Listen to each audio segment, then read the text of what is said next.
是的，我要防止说，你看我被星源的一个拉扯运营，以及说先知的一个吸鸟嘛，所以我不能让我的追击慢下来，一定要快。是的啊，但是毕竟有先知在嘛，那可能我平常2刀解决的人，这个人是危险点。他其实是想选这个点，让你觉得大船那个人他是一个不怕你追的人，但是又预判你格局可能会选木屋，对吧？是的，所以说选左上做了一个摇摆，结果还是被逮到了。对的，对的，心理博弈这一块啊，确实是在选。好的，进入。但是他选择出其不意，我不上大船了，找先知啊。但是先知可以爆点啊。确实啊，你往这个小船跑，小船的人也知道。但是小船这边好处就是能压2个人的修机啊。确实，但这边的话，在小船封一个窥者放了一个烟弩出来，提前交物了，对。是的。对于歌剧演员来说，在雾里想看清这个影月的落点不太容易啊。因为它这个雾没有封到板区嘛，那你还是要去利用板区来牵制的。不过早交的话也早 CD 嘛，下一个雾还有3秒钟，马上就要好了。那这边要吃到一个被动刀了，而且前面还不敢翻。我觉得南他不应该回头啊，其实就往前走。你打的话，我会出现在正前方，没准直接能翻这个窗。他亏了一个被动的身位，对他没有必要回头说想去折一刀。而且我觉得他第一个雾应该放那个双板区，这样的话就可以考虑不下板了。对。插眼，不过这个雾也是封住了交互点啊，给东玄造成了一些麻烦。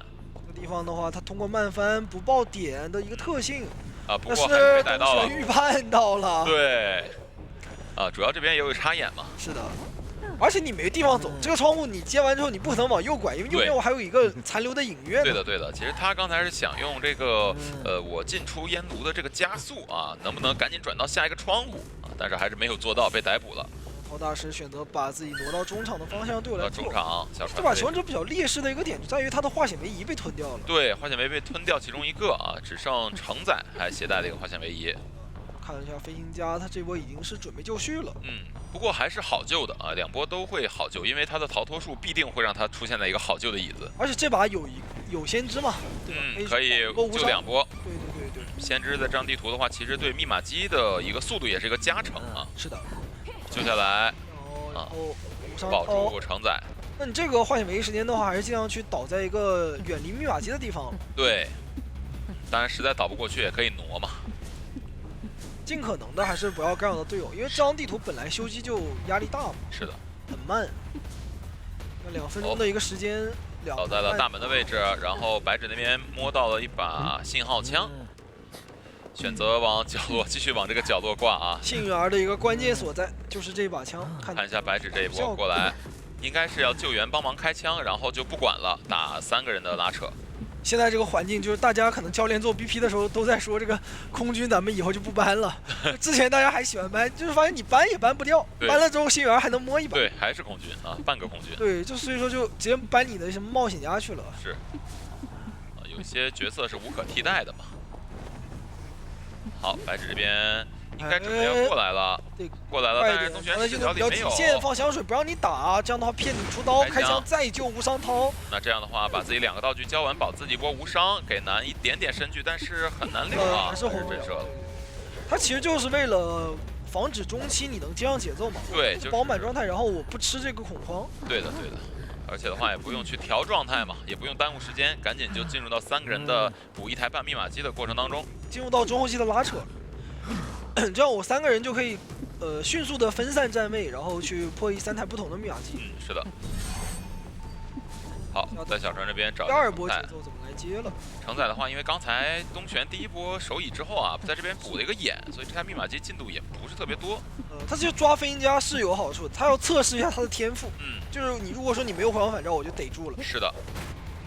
一个正好飞过去。但是对隐约的一个回速是找到了。对。还好这边有一个交互点。过来呢，外围起信机起的是角落那一台密码机啊，其实离得也不是说很远。就这个1秒钟的 CD 还是比较夸张的，哇，有点拉不开。确实，喷气背包好不了啊。幸儿这边是补了一个接傀儡，这样的话可以帮他来修机，他可以本体可以出来去救人了。是。白纸这边的话呢，让自己的娃娃去修机，然后自己往大门方向去跑一跑。娃娃这边稍微控一下，哇！但是这一刀也是非常快啊，没有翻得过去。这样的话也是找到了星儿的位置，把他这样的一个修机的娃给处理掉了。主要是密码机现在要是修小船和角落的话，拉不开距离啊。是，这3台密码机还挺近的。是的，啊，不过外围第3台新机已经在起了。东玄这边尝试去大门来找一找刚才有爆过点的幸运儿，但幸运儿已经是回身再去角落方向了。不过最后一台是在海边，所以这台是对那台是最少的啊。还可以，像求者起码他们拉扯起来的话，会有比较长的一个时间。对，没有留一个3连。在海边的一个板区，看能不能哎呦回远了，有点回远了，是的，想盯着这个影子，结果视角出现了一些偏移啊。那这样的话，他花在这边的时间，可能导致另外一个密码机能压好。哎呦，还被砸了，博弈到了，背心加的一个砸板，挺疼的。这样的话，把这个板感觉是能压好的，94了，一个慢翻过去，翻过去，然后中间隔一个密码机直接点亮。大船。是的，不过底盘还在啊。求生者也知道这把的一个地窖的位置，大概率是能够去争平的。对，看一下承载这边能撑多久。是，手上还有道具，而且监管者这边的技能也不好切，对吧？如果说我把技能切成一个闪现去处理你的话，那我就管不了门了。对，就闭平了。是的。博弈到了，东玄这边提早下来一步。对的，但是距离还是有点远。飞行家这边道具交完了，过板刀能打到吗？哎呦，第2刀抽到了。看要不要先但他没时间挂人了，他就直接传了。传过去，然后留一个影子，回速还是正好能回来的。脸上的话是一个先知还是比较好处理，他手上没有任何道具，但是回不去了，只能先处理先知了。偏，继续卡住这个里。提前翻，然后手上有飞轮，看飞轮打。飞轮顶掉，回速，回速再翻。哇，可惜是一个慢翻。对，第2次是慢翻了，因为它是连续翻板嘛。对，他要微调一下自己的视角。是你必须要保证你是跑动状态才能快翻。是的，那边的话，飞行家已经交了自愈。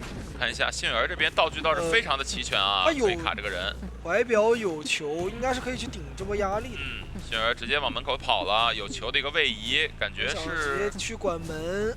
哇，东玄这边应该能来得及吗？门应该是能开的，但是门能开，幸运儿直接是爆乌鸦，然后拉球过来，拉球过去，应该追不上了。他没有后面的一个。哇，再交一个怀表，非常稳啊！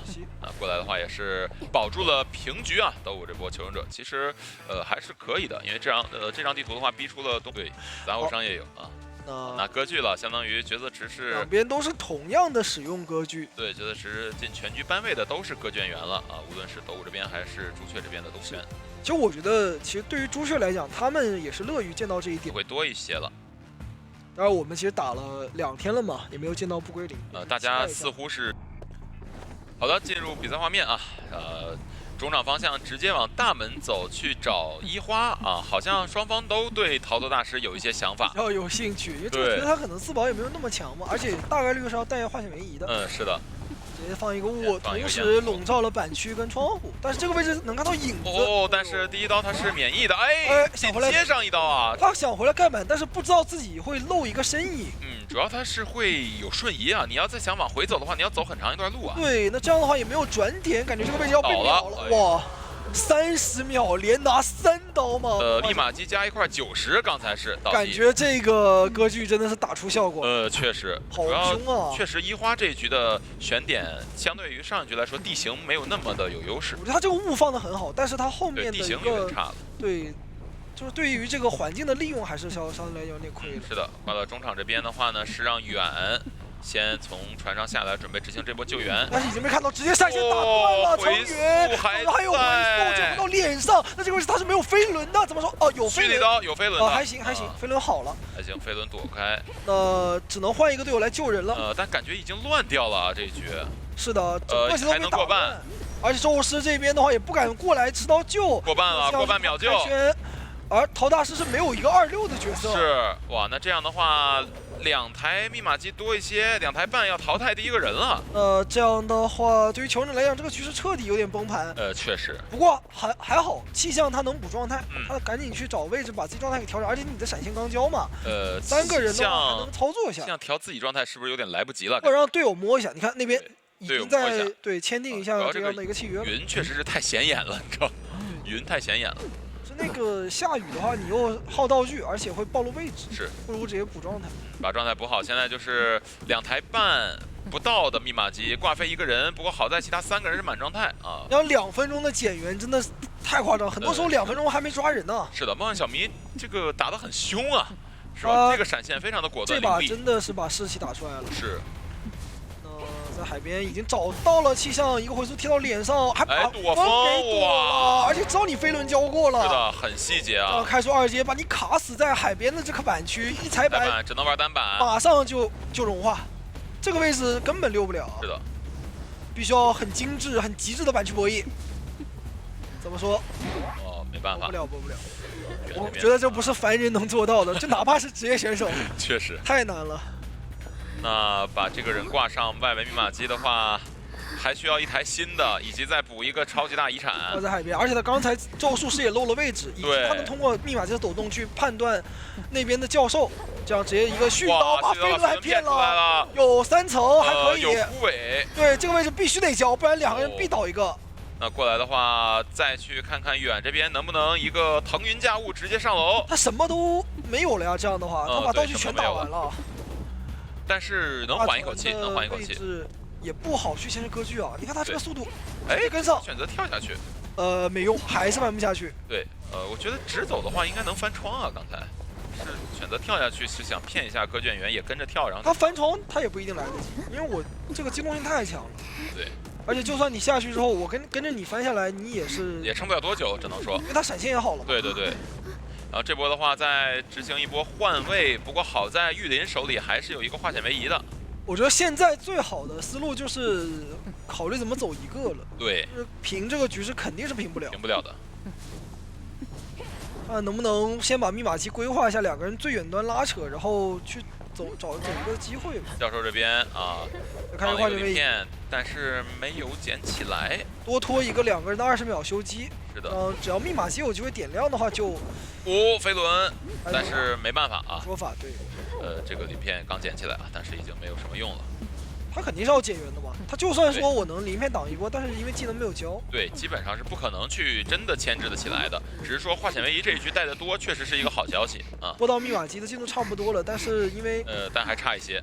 中场这边技能还能管，而且如果说我这个时候考虑切一手传或者切个传过去。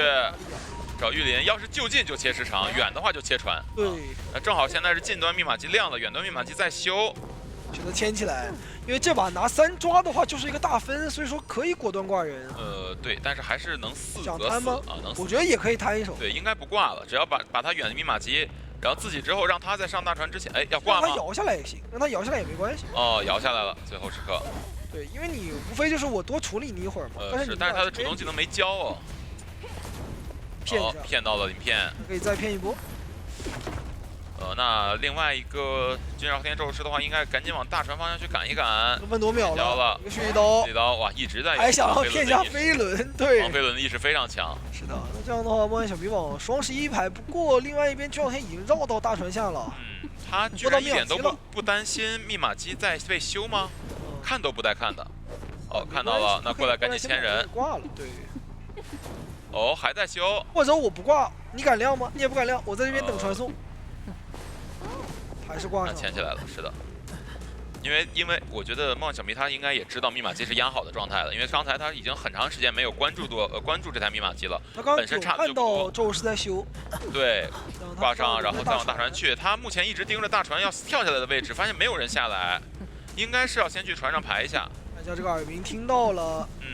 往这边走，耳鸣要消，选择回头，那大概知道所在的方位了。不过这一局的地窖的位置是不是离大船有？双11。对啊，那么远的一个。哇，这个角落也排啊，非常有经验。就我先把外围能够偷溜的一个位置全部锁死，然后再上去，里面我就慢慢找了呀。没错。感觉直接过去了，直接过去了。看到了，露出的一脚直接逮住。没错，那这样的话完成一个4抓。第一局斗武这边是一个7比2的大分，比较大幅度的一个领先。这的较量上啊，就我觉得喧嚣这个角色他最强的一个点就在于他拿刀，他一般都是连着拿。对，是连着拿，要么不拿，要么拿俩。对，我要么就是一直被你拉着拿不到你刀，要么就是我贴近之后，对，选站台旁边我直接上去，省得赶路。不然的话，我到时候我再跑过来点站台，然后再回去修机，那我不就浪费时间了吗？不过面对这个选点的话，喧嚣依然是选在了1.5站附近啊，那必然会让求生者进行一波上车的操作啊。哎，你看，还真来了。对。那确实带了移形的话呢，直接去鬼屋，不要吃起点站台这个坐车的亏啊。而且玄霄的话，他吃到这个狩猎本能之后，他这个移速真的是健步如飞。是的，马上就能赶上。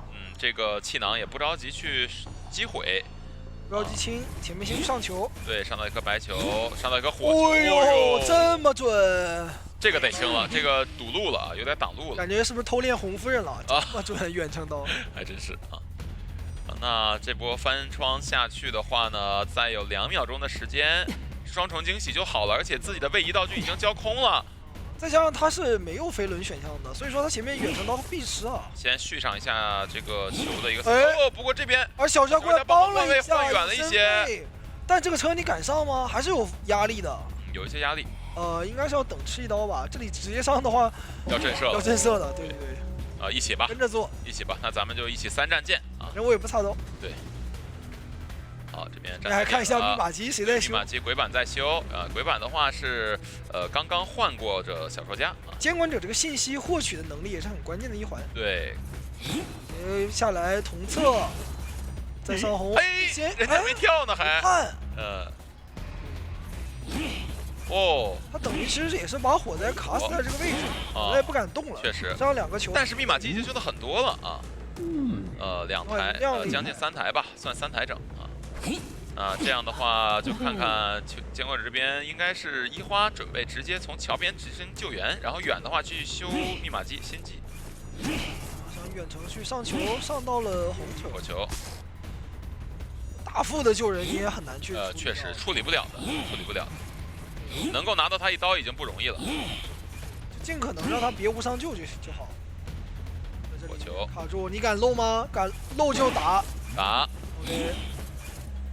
那这样的话，上到一颗白，哇！金少天这个走位规避了土球，最后这个移速也是没办法。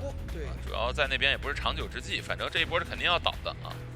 找到这个角落，找角落。那大副的话呢，直接是去找病患调整状态了。那这把其实又是精准的抓到了一个带化险为夷的人，所以说又是少一个化险为夷。还真是。 那这边调状的话，密码机陷入停滞，这一波救援依然是要由大副过来吗？还好通缉到的，通缉到大副，那大副这块表也省不下来了。火球，预判一下位置，哇，哎呦，走位好细呀！确实，一花确实是走位真的很灵活，完全找不到，而且已经绕到椅子边上了。对，看一下，别扯了，针对。 打残大副吗？没有，先直接管火灾去了。追一下吧，对。看一下这波要不要空中飞人赶一下路啊？过来，赶路。小天这边就去倒角落呗，没办法，差的也不多了。是的，就差最后的不到70的密码机啊，将近1整台。是。 但有破1加速的一个加持，他们完全可以新修。攻击到了小说家，但小说家是距离最远的，所以不用太过担心。看一下大副这波道具获取的是什么？3个满状态，其实对于喧嚣来讲也是不好处理的。哎呀，一个魔术棒。空中飞人飞过来看到了。2段直接贴脸，想要上双球，上到了。前面的话能拿刀，哇，这魔术棒不好交，还不太好交，确实不太好交。一个魔术棒反走，知道你反走了。 反子全拍，密码机已经在补了啊。那大副的话应该是撑不住到密码机压好，有点慢，因为他2阶这边还有残留。然后前面的话应该一个让仙木就带走了。应该是到了，应该是。还好这里没有地下室，对，地下室是在帐篷的。对，如果这里有地下室的话，那就坏了。那这波的话，玉林那台密码机是最终要压的那台。 然后远从千里迢迢跑过来救人。看一下猫小米这波要不要直接去压一下玉林的道具和状态？但是如果压玉林的话，就意味着给他稀疏的空间。还是想先控下场，对，创造更多的拉扯的时间嘛。是的，但这时候密码机压好，求生者是4散跑开的。 远和玉林过来给这台密码机的压力。对于求生者来讲，其实现在的话可以让大副再去摸下道具，对，下后期的一个战斗力。是的。像小家这边也可以慢慢稀疏，把书给攒出来。没错。给到一刀，密码机要不要直接亮呢？等一下大副贴门，未开。但是又一个双小家有被秒的风险、准备巨力砸板。好，这个双惊喜是没拿到。对的对的。而手上还有一个飞轮可以操作一下。是的，起点中点门那边在点，大副直接去点门了。对的。飞下来，哎呦，还是个震慑，这边看到了远，一出来飞轮直接跳到脸上。病患这边刚敲我钩子想赶路冲门，结果撞到了脸上，两个人坏起来了。有点什么呢？就是心有灵犀。对。就玉林，他这个转点的话，会有点暴露到这个远的赶路，属于是病患一出门，这边驾驶的车开过来，两个人撞上了，对，很尴尬呀。这个事情确实很难办了，一花现在也不敢来，就只能出门了。拿下了一个3抓，这个开门战，说实话好亏啊，感觉本来应该是能够去保平的一个节奏。4抓啊，它其实是4抓，表面上是一个3抓能继续打，但是实际上。大家都知道得4，你就有2个选项是吧？这局和下局，但你这2个选项都是太劣势了，对，所以说必须要去一个能飞天，一个能遁地嘛，对对对，一个能滚地啊，有点太厉害了。确实这个心理但是就不需要别嘛，他只点站台啊，气象他直接你看我坐车到2站，然后2站走路到进鬼屋，然后从鬼屋里再出来再走。好的，进入比赛画面啊，这边直接往起点方向去找白纸的气象学家，是一个纯飞轮。先跟东玄的这个喧嚣绕一下站台，因为你没有开1阶之前，我可以上，但你只能溜达上去啊。是的，这样的话我从上面先去给你上球。上到一颗土球，只要不被火球粘住啊，直接起飞。焦层云提前坐车吗？远的再来玩一下站台。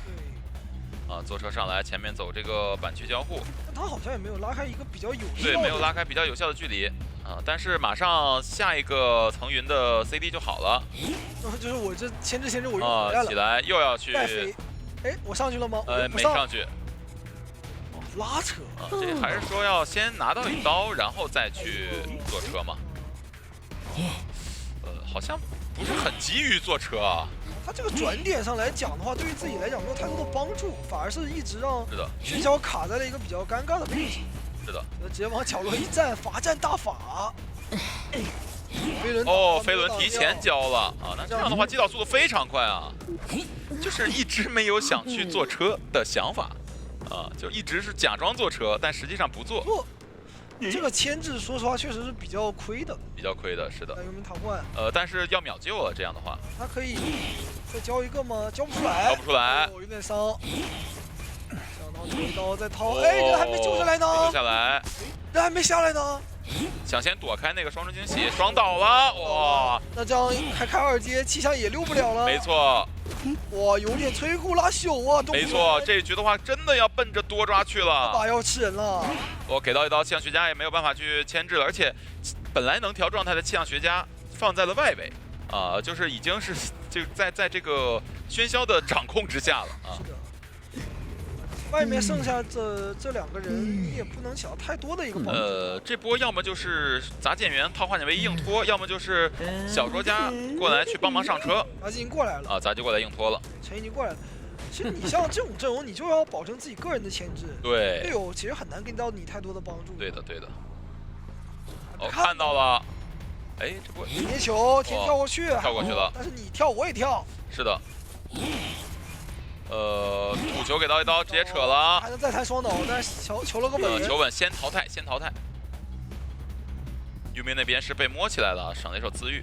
那我觉得还是觉得打杂技更赚，因为气象道具已经名牌交完了。对，气象是必倒的，但可能因为这一局是传送，不好移形去赶路，还得硬追啊。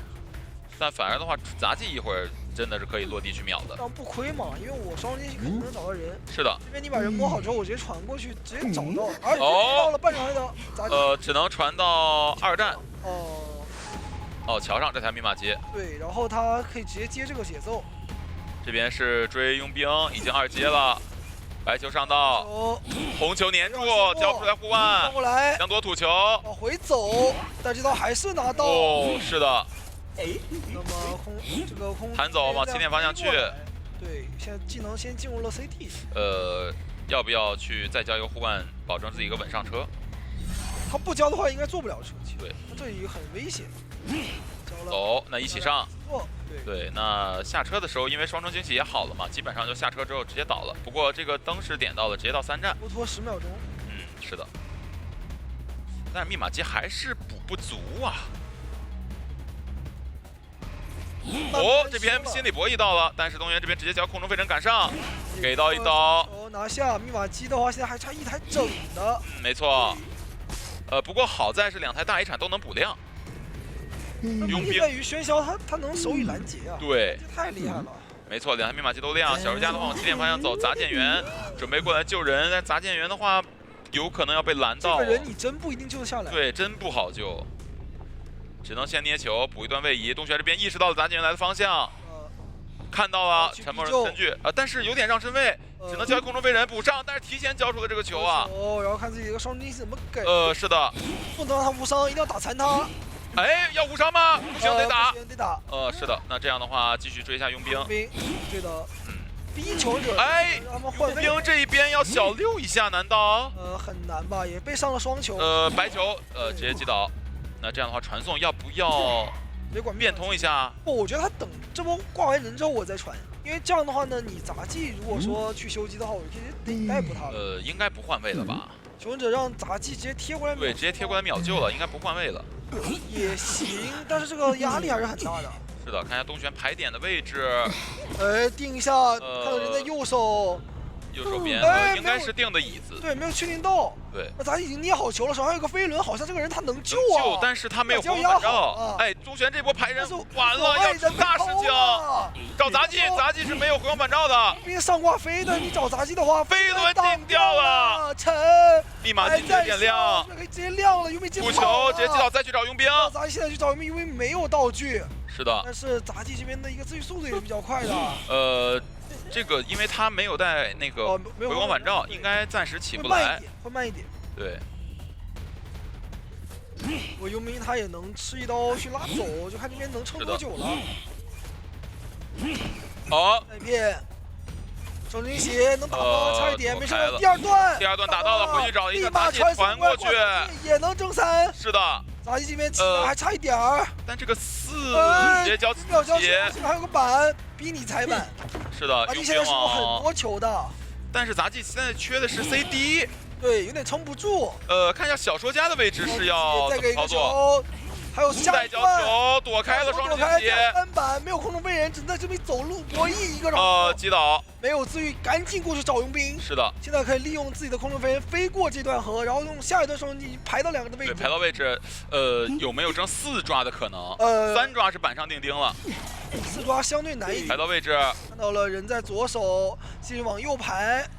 哎，小说家去管杂技演员了。那这样的话有4抓面啊！他把这个人一往那边起不来，直接找小说家。是的，能摸起来吗？佣兵是一个上挂飞啊！是的，佣兵上挂飞那边，虽然说能摸起来，但是没有用。这个门是完全没有点过的，手上这个传送是在你走门前我能转好的，2个人的位置全部被架在终点，难道说？承载直接去点门，逼他去找杂剑员。那这样的话，应该杂剑员如果能撑的话，去管承载。没去管杂技，我又拉扯。对，我先拉扯，把你的位置赶走。但是地窖是在人王桥，不好走地窖吧？这个距离应该走不了，直接双球秒了。这边一个让线木击倒，秒掉那边传送，不够，能跑一个。那这样的话，承载门，他想爬地窖也太难了。对，这也太难了，本来就没有快爬。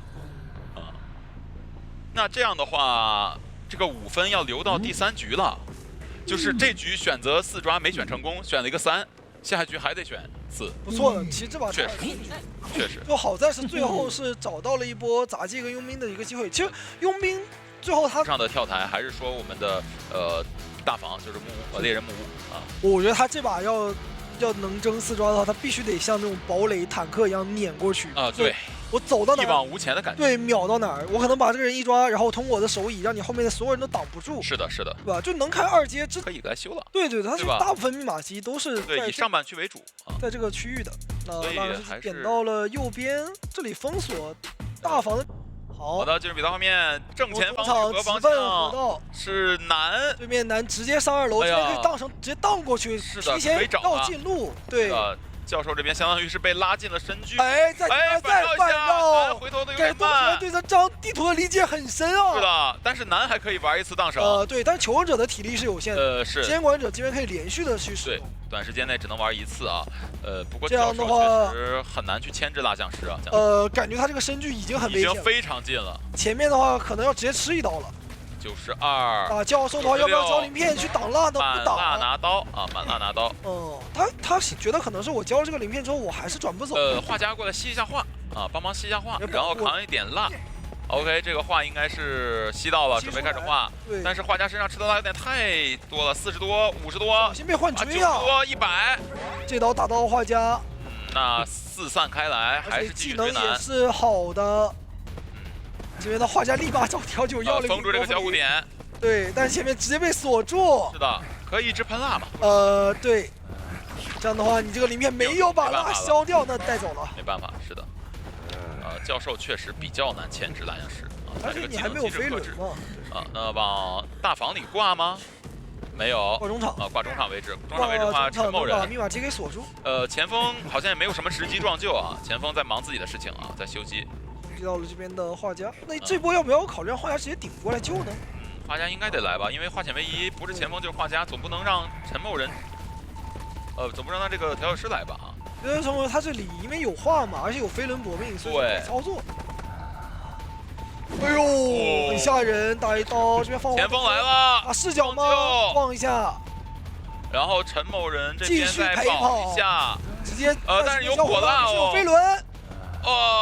差一点儿。那96，飞轮顶掉了，看晕了，好秀！哇，陈某人这一波的画家拉满了，把局势稍微给扳回来一些对侧到了，移形过来，但是教授鳞片是好的，没错，前面刀还得继续上蜡，交一刀，进板，这个蜡得消控制。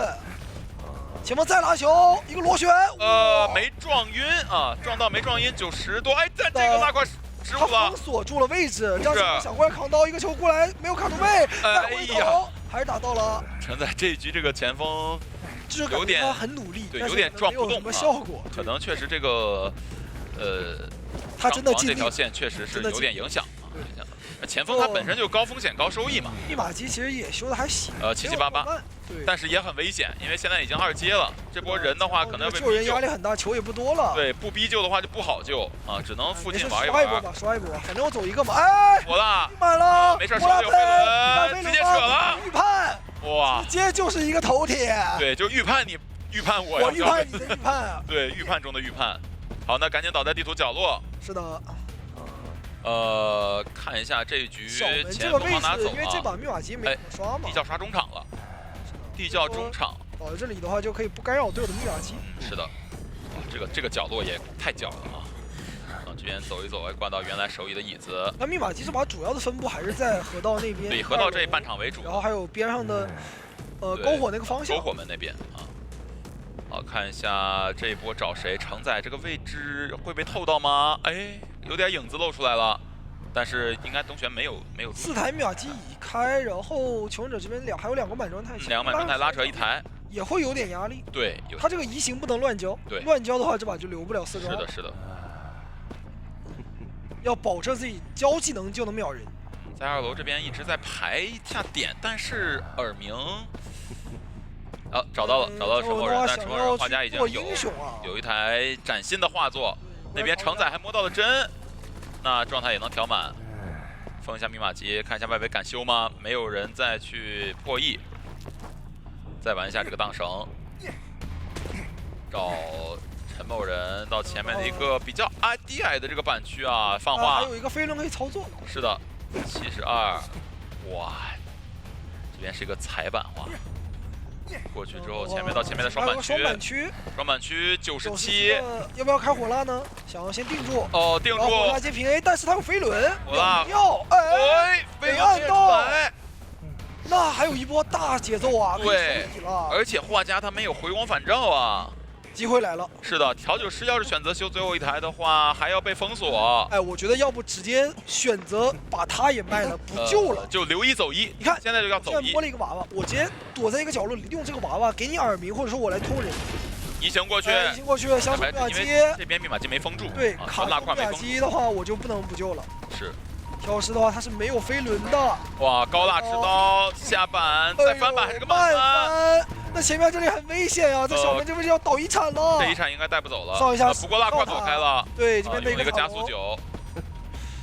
哎呦，但是前面的话，这个拉还是没有完全消掉，还能继续上。是的，50多，前面没有板区可以衔接，顺便也告诉了东玄的地窖位置。对，那这样的话，密码机可能被持续封锁，只能新修。新修2楼的还可以。 2楼还可以，不太容易被封锁。感觉前面脸上的人是不得不救人。对，前锋已经贴过来了，好在看一下这一波翻箱子的收获是什么吧。哎，他刚才那个娃娃呢？可能放在其他地方了吧。就是我用这个娃娃，我就等于没有人减员啊，我可以一直在希腊出一个4人的效果，不让修这台。这句话消失的留些蜡，还是比较多的，想过来直接掏吗？扯了。 哎，这刀对，前锋想扛刀，扛到了。其实可以选择继续喷一下蜡呀，不着急太早出。反秒前锋这边拉点小球上楼，手上还有个飞轮。但前锋这局没有活换成密码机，还有15分左右，一个拉胯定住，能打落一刀吗？差一点刀气，但是飞轮没有挡到。是的，那密码机得亮了，这一波不能再救了。别救他，别救他。对，这波直接亮了，然后走门了。 密码机直接点亮，前锋应该是让傀儡留给画家玩。对，画家那边在玩，然后应该是操作傀儡来卡这个耳鸣，是的，卡前锋的耳鸣。哎，不对，那边是不是点门了？没有，白纸去点门。哦，白纸去点门。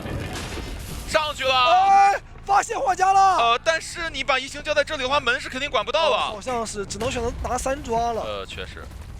但他如果去管门的话，那边人就救了呀，也没办法，没招，就是个死局，就是没招，因为他有一个傀儡等于4人开门战，对，他减不了员。没错。所以说，在这把的一个摸箱子上面来讲，其实是挺欧的，有点站在求生者这一方了，因为你摸出一个娃娃的话，你这个开门战蜡像师是处理不完的。没错，那这样的话也是拿到一波3抓。欧5这边跑了1个，也就把我们这个4大天王又现辉煌是吧？你可以看到班位加选择就4个人全班了。 这足以证明他在我们联赛的地位，他们4个。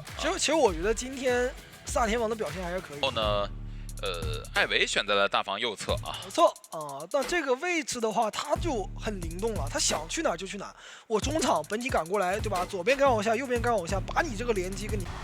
好的，进入比赛画面啊，14人这边的话，直接往中场方向要靠一下，但是君少天那边往绿河方向去转了。 是的，看看第一个先去记住谁，因为在2楼，其实这张地图的话，艾维他可以卡的逃骗的点有很多很多。对，因为你很多地方的话都有高低差。对，这就是其中一个。不过，这个逃骗没有卡到。他只是想快速脱离这个逃骗侵蚀的范围。可以。他要不然他就背对着了嘛，对吧？那这样也行吧，这样也等于，而且你这个逃骗在上面的话呢，我就可以从下面走了。对，从下面走，然后可以绕到另一侧去玩这个荡绳。对。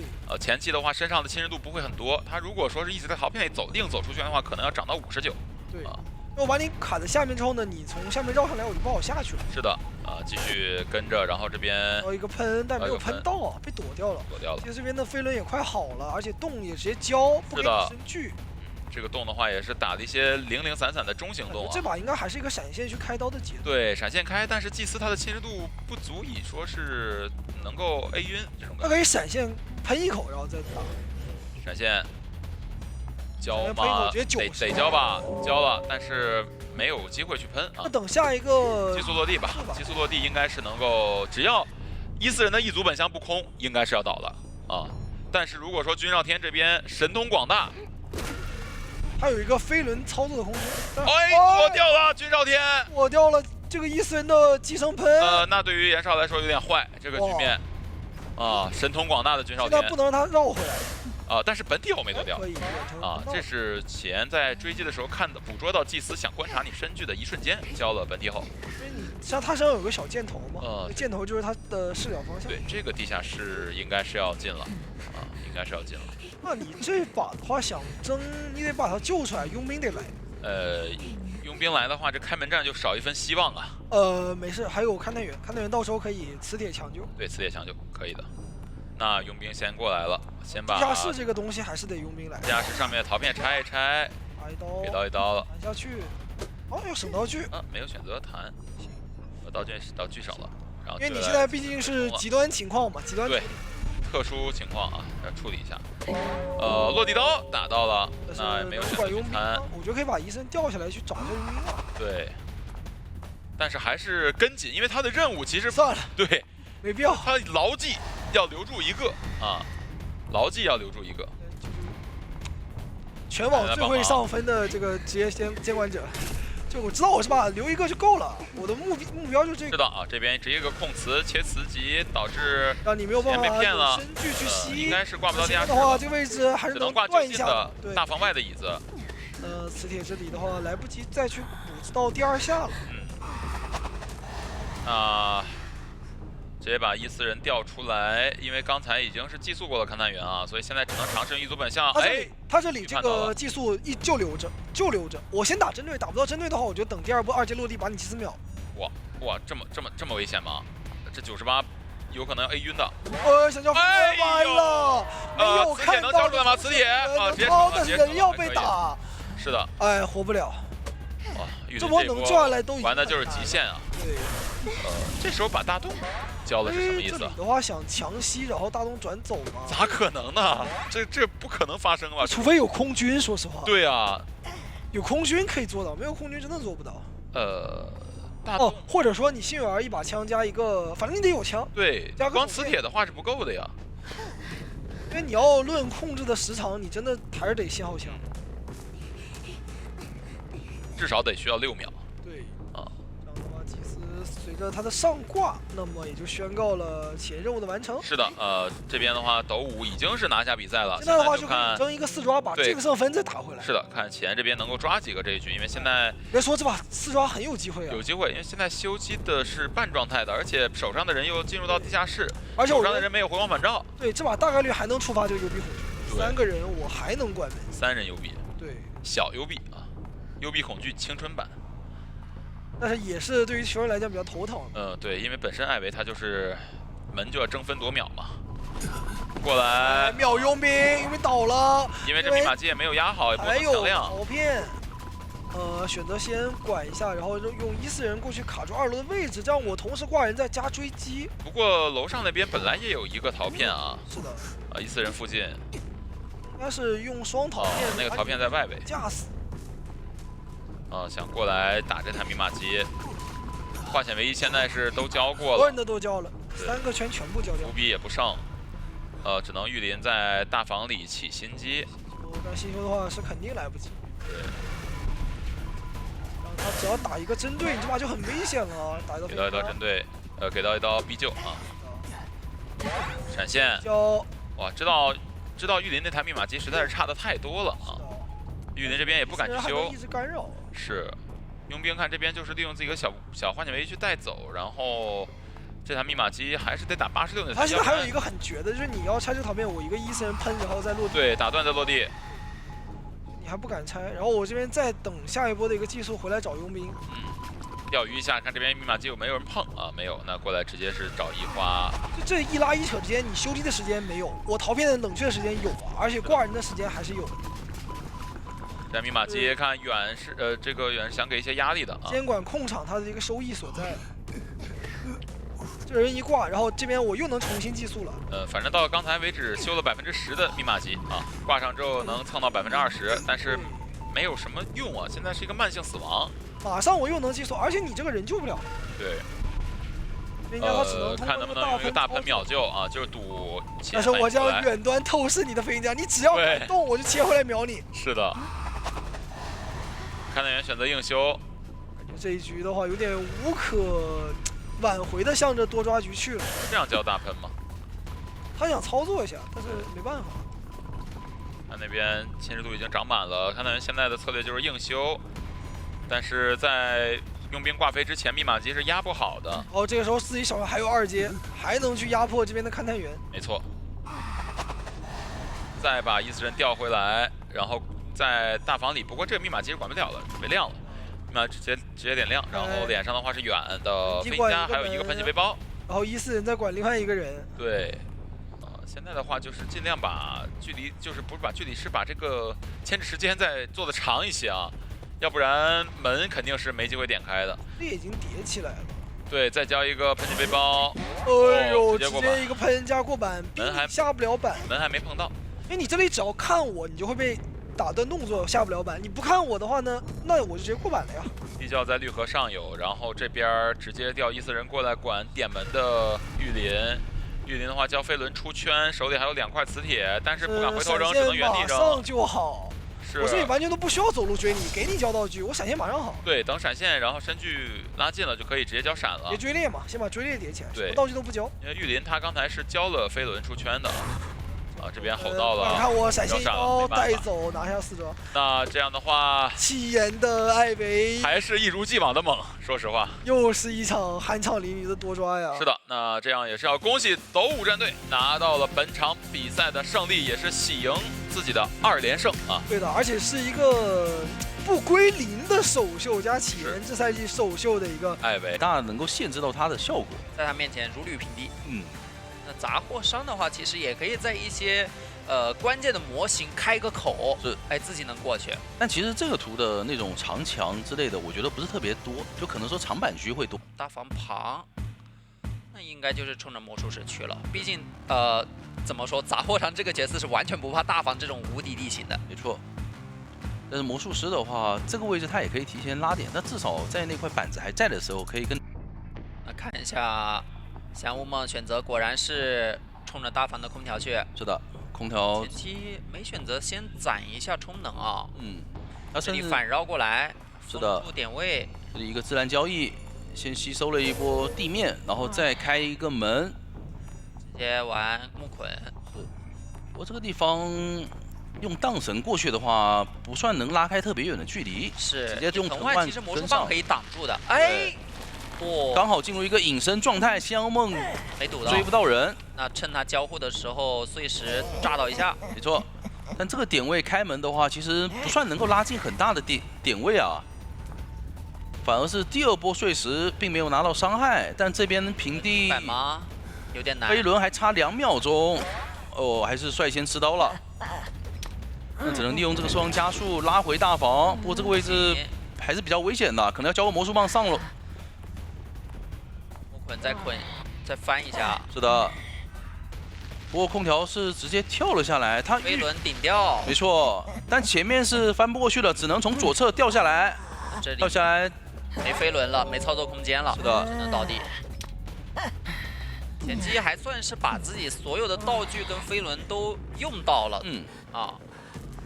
牵制时间来说，还算是一个比较中规中矩的时间。是的，就是在你体力值不够荡神的情况下，其实你上这个木材堆它还是比较吃亏的，因为你上木材堆的话，中间你是跳不了的，你只能从左边和右边这2个位置跳，所以你上去以后，你就会让自己的一个逃生路线变得比较单一。是，那这里让过客过来救。哎，这一波自然交易，用诗句顶掉了。是的。然后再碎石回头震了一下，那这波过客救了援是非常成功的。再封住空调最近的板区，没错，打到针对。那就是一个偏向套2个化神为1保平的节奏。毕竟你空调1是没2次牵制的能力了，是吧？对。后面你也没有这个牵制道具，没回光返照。是的，而且对于仙妖梦来讲啊，它后面还有一个弓箭手需要去处理的。就后面说不定弓箭手来保一下，能够把时间给拖够，因为我们看到第4台密码机其实已经是50%了，就差第5台密码机。主要是有点太远了，如果要过来的话，会牺牲很多密码机节奏，而现在还差1台整。而且弓箭手那台是少的，如果说弓箭手是90多的那台，可能会考虑过来。对，修亮了可以过来考虑。对。这里自然再封一下，椅子面前炸一下，碎石，这波是没有进入10乐园状态，但是打到了椅子上，又是一个只吃1炸就救下来的，对，接近无伤了，一个碎石，哎呦，头非常铁，直接过板，空调也没反应过来。然后碎石区域它有一个透视嘛，那这里也看到9人走位，是的，也只能往角落去倒了。这样的话，下一波仙妖梦续节奏的一个速度，得看一下能不能提升一下了。如果说能够快速去续上一波节奏的话，还有很多波手椅可以打。他除非现在就是木捆，他的一个直接传送了到大门，因为前面通缉是通缉到了回忆，这里一个藤蔓，但是并没有产生位移。哎呦，很危险。两个人在一个藤蔓拐了下来，还是拿到了刀。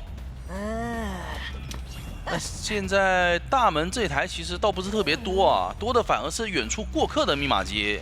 又补一波藤蔓，飞轮直接顶掉。那回头听到摸箱子的声音了。的，碎石震了一下。回忆已经没道具。那下一个藤蔓看一下能不能粘住。粘住碰到了。还有一波上椅节奏。是。而且弓箭手必须跟木偶师进行一个换位。哎，直接 OB。是的，那这波 OB 的话就少了一个手椅的机会了。对，江梦想回头去管陶丸，但陶丸在往河道区走，前面是有地窖的。关键是江梦这个传送的时间他拖不出来了，40多秒门是一定能点开的。现在的博弈点就在于陶丸没有飞轮，能否有机会去走这个地窖？先用荡神，牵制的道具也非常充足。是的，跳过去龙骨弓还有一个，秘弩还有2个，这一箭直接命中。虽然没有受到要害，这个后撤秘弩往下跳的话，开门跟着下来，那边门已经开了，篝火门。现在就看陶丸个人那个博弈了，想交藤蔓来控，怎么说？原地的走位非常漂亮，香梦被迫取消了藤蔓，不敢跟进。但是这样其实陶丸拖下去也拖不出什么来啊，他的飞轮太久的时间了。他现在可以上2楼，还又躲掉了一个藤蔓。然后再利用藤蔓勾了过来，可惜上面这里这个缺口是没法跳到地窖上的。他只能把飞轮拖出来以后，用飞轮去跳地窖。是的，现在西安梦也不敢走。哎，提前跳下来了吗？那这波藤蔓有机会抓到的。对的，有一个后撤操作不了，但是已经释放不了了。这里其实感觉不应该先下来的，应该再等一等自己的。这张地图来讲，就是它的高墙不算特别多嘛，视野比较开阔一点。它的一个双重晶体会比较好释放，是，而且假如你去玩这种高低差的话，它的一个基础移速不错。对，而且它这种高低差，喧嚣离大房会比较近一点，星月在最远的地方。如果说想找星月的话，得拉一段距离。直接往大房，是的，去追一下皮皮虾的教授，先卡着狩猎本能。这里已经发现了脚印。还是想拉近身距以后用双重晶体就打2个标记。是的，看一下有没有机会上双球吧。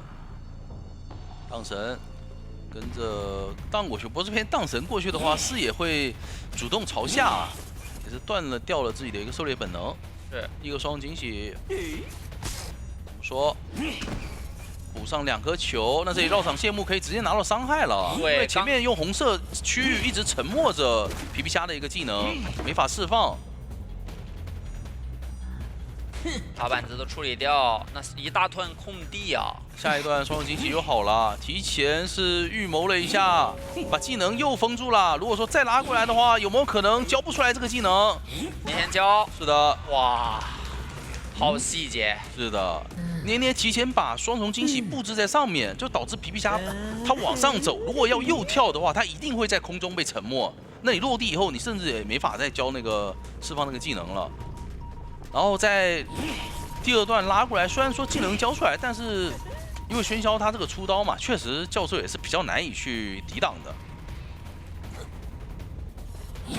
自己主动出吗？是，这样有很大的一个双倒风险啊。感觉应该是要双倒了，绕场谢幕还没好，所以提前往外走2步，这里有移形可以跟回去，还是看捏捏要用空中惊喜，空中飞人去追回去呢？对，就。还是选择用移形了，不想夜长梦多。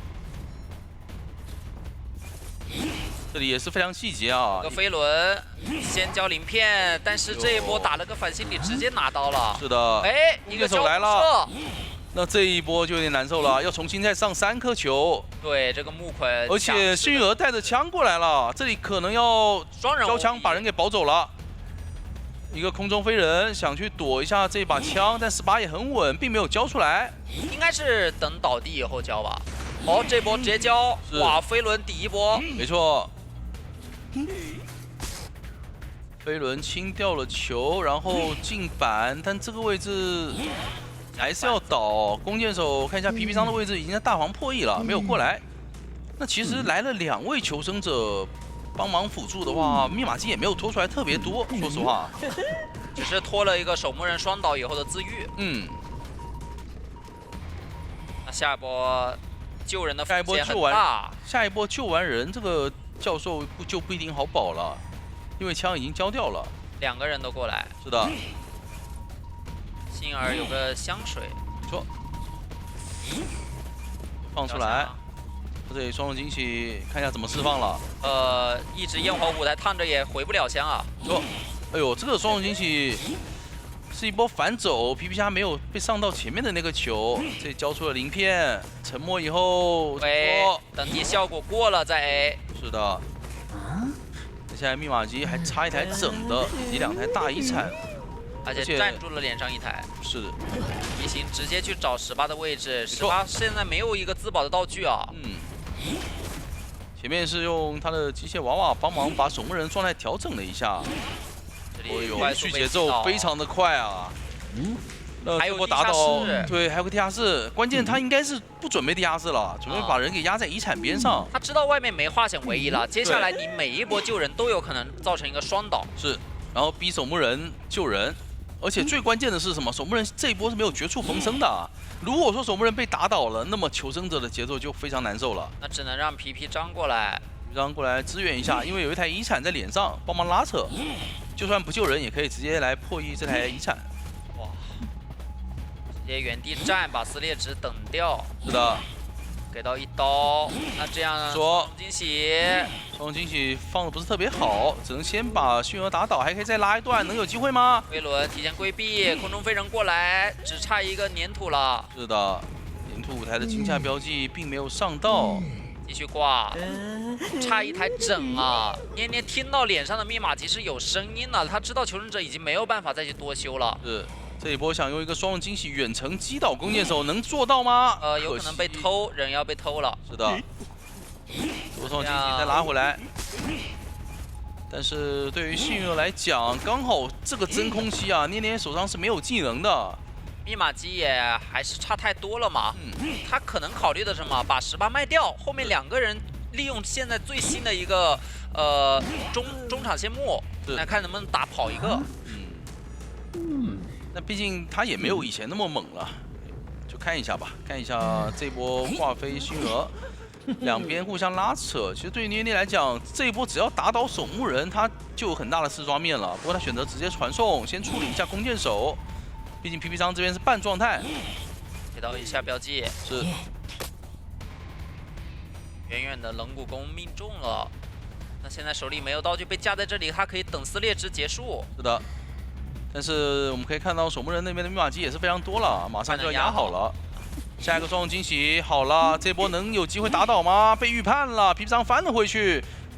那第2段双龙惊喜反而要提前亮。是的，因为不能给监管再去拖下一个传送，而且也确定你是一个张狂加底牌这样的搭配嘛，所以通电也是不慌。那看一下这边。 继续拖，其实对于捏捏来讲，他完成一个3抓也够了，对吧？这把的大分是可以拿下的。对，地窖也太远了，这皮皮张也只能拖出一个点门的时间。是。其实比较可惜的还是在于他对于守墓人那台密码机的一个误判吧，他觉得那台可能会比较少一点，但是没想到他传过来处理弓箭手的这段时间，守墓人直接把密码机给压好了。对，大家对他的印象。 不太一样，对那种感觉。他像来养生的，你知道吗？那一套我觉得可以学一学。他平时给我们的感觉就是比较高冷的那种逃脱大师。一首歌剧啊，看一下桥上的逃脱大师，起点的入殓，然后鬼屋方向的一个火灾，以及终点的气象。你说能不能直接抓这个逃脱大师？其实是不太好抓。看一下，直接冲着桥上去了，因为觉得入殓如果说在3战打倒再反身回起点的话是非常难受的，很断自己的节奏。 那这一波，直接找到一个烟炉，那前面可以进板。不过这个地方的博弈好像双弹啊，对，有板弹，还行，拉进下一块板。这个时候其实心里就觉得会有点上当了。但有个回速，双弹还在，不怕，是他有这个被动在，被动他就完全可以随便交互。没错。但这波走空地的话，应该有1刀了。第二个烟壶也续了出来，但这一刀，你说这种情况就很尴尬，因为我吃刀了，你说我离不离开这个烟雾范围呢？我要是不拉点的话，继续留在这里，其实就也不赚。是。那现在闪现还没好，枯草的道具不交会好一点。逼完了，是的。回速，直接击倒。哇，这击倒速度还是比较快的啊。他的一个个人牵制能力其实是不像大副和佣兵这种常规的一个救人位那么强势的。对你被动没了以后，你那个烟炉更多起到一个视野的干扰。没错。而且对于歌剧来讲，它的一个位移速度很快啊，你没法在那个烟雾范围内去跟它绕来绕去。对啊，歌剧玩多了都不是看眼睛去领略了，心眼了。我知道模型在哪，我就手就已经跟上了。没错。那这边可以看到皮皮虾卡在桥上，第一波是打算让皮皮虾过来，毕竟他也是带了化险为夷的。哦，预判他弹。哎呦，一个小加速，稍微躲了一下。哎，无伤了，还得先打。无伤完再扛一刀，这一波也是可以让枯草成功的往起点方向去拉。但桃竹大师已经没牵制能力了，更多就是倒离一子远一点。是的。然后倒的让队友的一个破译更舒服。没错，对吧？比如说你尽量的，比如说你。终点牵制过了，你倒起点去；起点牵制过了，就倒终点去。是的，避免半场3连。这样的话，下一波应该是让18的入殓过来救人。哎，这把18说我没被追，那我是个单搏命，你很难想到。但现在这个节奏来看啊，就是入殓师救完人变成半状态，那么下一波就有火灾跟入殓2个半状态的人可以去成为突破口。是，捏捏也用不上这个闪现，所以说下一波是可以切船去续节奏的。你说，哎，那边左边有乌鸦落下来，他捏捏没有看到。是前面这个身具看到了，应该也能救。再拿一刀，再拖一个化险为夷的时间。想摊双塔吗？有想法，是没行，还是忍住了。毕竟你摊了以后，逃脱万事，万一去起点再坐个车，拖的时间就很久了。手上有这个技能在，一会底牌可以切船，不着急续节奏。是的。那现在可以看到外面是用一个暖雨把火灾的状态给调了回来啊。现在入殓师还在鬼屋破译，那台70的密码机应该是开不了的。入殓师不怕吃船，他怕你走过来把他击倒，因为他灵柩反身也有一个位移。没错，但是捏捏还是选择直接传送。那这里18应该也是光速倒地。没错，挂上以后再只能反啊，我觉得这波是必反的。是的。就拖时间呗，然后外面2个队友把自己手头的密码机补亮，然后再来抢鬼屋的。对，就监管技能交了以后，监管的选择就少很多了。他现在只能继续拖了，拖下一个传送。对，应该是能拖出来的。捏捏对这个时间那个把控还是很好的。是的，而且18这个点位出来的话也没法坐车，坐不了，所以应该是在起点被留住了。而且我觉得就是捏捏的视角里啊，这个18不敌，哎呦，哎，这个砸板很关键。看一下人来得及到鬼屋去破译吗？皮皮章已经在往鬼屋靠了。那这里如果说碰上的话，是有机会利用这块板区把密码机给压好的。很少有这个单化险唯一的入殓师。捏捏这里可能想的是他没有，但其实他有回光返照，起直接通电。那传送还有39秒，是好不了的。只要倒在起点，传送好不了。那这把大概率是个平局了。是，但是我们可以看到终点站那边门也暂时还没贴上，应该还得要几秒钟。20秒内点到就行，只要传送好的20秒内。对这波也是强行往鬼屋方向挂，看一下有没有排到，能不能听到耳鸣。但是穷者是没有过来的，他们知道他的传送还没好，所以2个人都去贴了终点。在捏捏的视角里，这把成都机器这太能藏了！你让一个救人位带个双弹牵制，让一个这个起点的扛压位你带个单化险位，这谁能想到啊？是的，他其实也是想着入殓师嘛，正常不都是带双弹飞轮嘛？没想到这个入殓师居然带了。对于江秋来讲，必须去争一个3抓。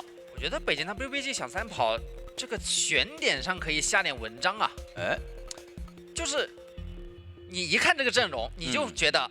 把园丁调到起点去，然后，不是调到终点去，把气象调到对，把气象调到起点去。你看这个选点是不是糊了？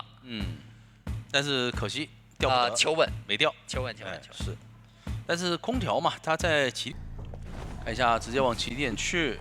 空调也是提前在车附近等着，应该先玩2个板，然后再去持刀上车，尽量把时间拖一下。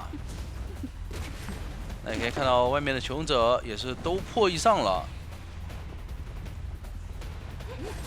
哎，盾没有打掉，不怕，反正有盾大胆翻，一个擦刀我直接坐车。对，而且这还是内侧，就是监管者的身距来说，离2站更远。没错。那这个点位车好像没开哎，这站台灯好像没开。哎，江秋没开。江秋不知道，他以为闷头赶路去了。你们真有人玩月亮壳不点车灯吗？那这不炸了？新时代的，哎，我车呢？我这么大一个车，新时代江秋站说是。你不能在机场去等一辆过山车啊，真等不到吧？等一个遥远的未来等不到的人，哦，差一点被打断，好惊险！一个非常极限的陈云，直接开进终点站。是，那这样第一刀也会很晚，不然第一刀可能要闪开了，闪现就可以快速击倒的。没有选择闪开，因为当时其实气象屏在 CD 内的，所以如果说闪开的话也是可以。准备接个强风，摁住，哇，然后还掉隐跃，是的，那这隐跃更炸。给刀，看这个还有下一个气象屏可以使用，能不能飞进终点站？应该是可以，不过没有交出来。62.6，他其实已经捏好了这个陈云了。如果说江秋再稍晚一点闪现的话，一定是直接进终点站了。已经3台了，外面3个化险为夷，随便套，然后又有26空间，又有回光返照，这把是个3跑局啊，就看江秋怎么样去。尽量干扰一下密码机，让密码机慢一点了，以及手椅吧，看一下能不能在手椅方面去赚到一点东西。但我们可以看到，求生者这里是2个救人位都在往椅子面前靠，感觉过客也想过来陪一下跑。哎，一个小加速躲过了一刀，非常的精准，无伤，一个减速给到了无伤救援。那陶宛手上捏的是一个强风，这个道具可能要省到下一波吗？我觉得留到开门战都可以，这2个化险为夷套上去应该是有开门战的。想交这个强风，先交。怎么说？捏着倒车在骗，对，而且确实是把江秋的隐跃给逼断了，还是交了出来。那自己成功拖出了化险为夷以外的时间，有一块短板需要博弈。是。怎么说？没有回速，还在骗，又翻了过去。那还得。那第4台、第5台已经很多了。就陶宛安他太细节了，他想的是什么？如果你打到我了，我留着。36或者说留着开门战，如果你打不到我，我压迫到一定时间，我这个化险为夷时间过了，那我就可以交了。是的，这个时间就拖出来了。我被打的话，我直接往角落一倒，对吧？你挂我要挂很久，那你没打到我，自己还出现失误，隐跃断了，那我一个强风交出去，你其实是很难受的，还得被我多拖个10几秒。这个回速我觉得还是回的早了点啊。因为他并没有看到那个密码机后面有多少人，甚至可以看到回忆还多摊了几秒钟的密码机再过来。那这样再卡死一点，他不怕震慑，他就一直扯。是的。然后拖到什么？你这个密码机能够，哎，哇，真敢呀！这种情况都不救，没关系。我看那个淘汰进度真的很危险了。对，他只要拖到这个化险为夷密码机能够压好的，是的，反正都有回光返照。然后帮忙肥胖留一波，看一下回忆化身一个自动门，这个门就是只有陶宛安可以过，江秋过不得。人脸识别是，我是一个保安哦，保护陶宛安平安。这里一刀打倒，回光返照。而且哭手板子比较多，哭手得帮。对，哭手在边上，他是可以直接 OB 的。这样的话，终点站全是人，应该是要打这个终点门了。好像是让过客去点门了。哎，那这样的话，我们刚看到园丁是在边上站了个盾，这里有没有机会？飞轮掉了一刀，是的，交出了回速，但这里必须要传送。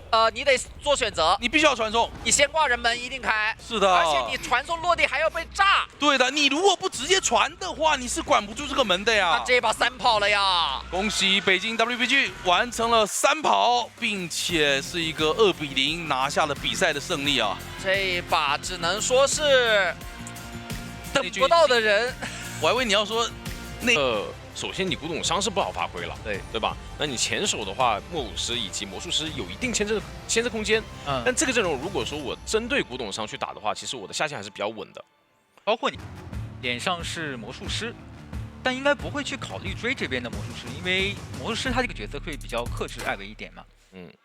可能。好，来看一下前这边的话，感觉也不上当，还是要去找一手古董商吧。我觉得古董商这个位置如果能博弈到他一个机关消的话，还是比较好追击的。对他开局的思路就是说我先控伊斯人，干扰一下大门的电击，本体往古董商的方向去靠。对的。切斯回来可以把伊斯人再拉回来找古董商。但古董商这边非常聪明啊，我直接可以先暂停一下。但如果说他这个转点来说的话，会比较好。为什么？因为当时会比较好一些。来看一下起局的一个节奏，还是找古董商这个位置，但是已经看到莫武师了，擦肩而过。对，要不要考虑一手换追呢？果然是直接落地去找莫武师。这边的话，侵蚀度上到60，这个点位其实也没有那么的好去躲他本体的下。没有下到，反而是红光。但这边的话，其实李宝是没有上当啊。就看伊森的这口吼到了，那这样子的话是直接给到了一个半状态，其实对于莫武师来说还是有点亏的，有点亏。不过好消息是你刚寄宿过嘛，所以说第一时间是没有办法再快速跟进我的身位的。对，这边的话想着再去技术大副那这边侵蚀度叠满，然后他一口叠刀，感觉他是有一点想帮队友扛压力抢电机，没有太注意自己的一个身位。对，但这个反而是给到了一点机会吧，我觉得对于真九来说，因为前期追大副的话，其实你怀表毕竟只能拖一段时间，但是我的话不着急，我可以等你这个技术时间过了之后，我再给你去技术。这边还有闪现，牵制压力很大。现在92的侵蚀度了，然后也不好回头。想躲一下第3段怀表。的话，技术魔术师干扰一下密码机。摇出来，那这样子的话，伊森的喷能好中吗？好中了，再给一个闪现。对的，就没办法，你只能硬拖时间。就你怀表交了之后，你其实没有太大的牵制空间了。那这样子的话，整体密码机也是一个2台半左右。对于艾维来说，我觉得这局的控场优势还是挺大的。对，再加上他的技能还在，26空间肯定大打折扣，还有可能会被摊一个就双倒。对。然后看一下本体这边是往外去驱赶一下，看能不能打一波手椅。毕竟你这面前是有个逃生可以传回去，闪现给一刀，闪现预判了。毛毛这一手预判非常秀啊！对，如果说这一刀打到的话，椅子旁边有陶片，可能不一定那么好。对的，这一波救援可能就成大问题了。再给2棍，然后直接救下。那这波算是靠猫猫的个人实力。对的，但这边的话是一个云门回到了陶片内，那这样子感觉双刀是有的。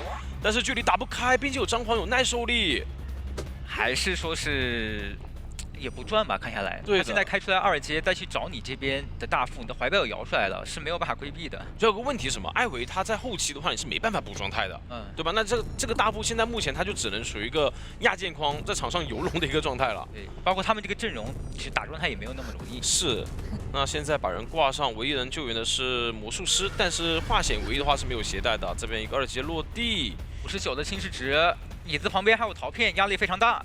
莫武师过来救的，还是要博弈一下。对，但是有风险，还是救下来了，还可以。先打莫武师。